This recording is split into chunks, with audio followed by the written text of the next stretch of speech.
Usa sa giilang noble profession ang pagkamagtutudlo o teacher. Kitungod kay sakripisyo nga ilang gihatag aron may makatunan ang ilang mga tinun-an.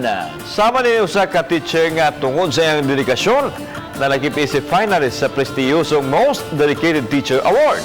Atong ilailahon og saluduhon siya pinagin ining report. Way mga profesional karon kun walay mga teachers. Kini ang sagad madugog nato nga linya gumikan sa sakripisyo ug dedikasyon sa mga magtutudlo ngadto sa ilang mga estudyante.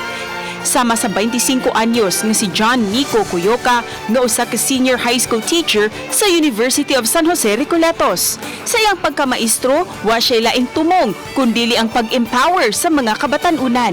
Gani bisan ko nagtungha pa siya, mahiligo na siyang moapil sa nagkalain-laing mga community projects. My advocacy really is into youth empowerment.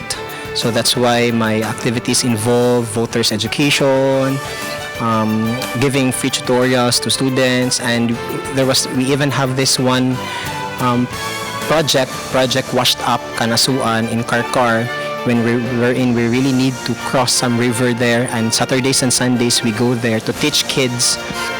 Karong bag-o lang siya ang bugtong Cebuano, ganalakip sa unom ka mga finalists sa Cambridge University Press alang sa Most Dedicated Teacher Award. Matud pa nga sa 6,000 ka mga nominees sa tibuok kalibutan. Nakasud siya sa top 6 uban sa mga nominees gikan sa Colombia, India ug Australia. Apan matud ni Teacher John na rewarding na alang kaniya ang masulod isip finalist tungod kay ang labing importante mao ang pagdasig sa mga kabataan nga mapalambo ang ilang kaalam ug dedikasyon sa pagtuon aron makabot ang ilang mga pangandoy. My story as a teacher is the story of many teachers as well.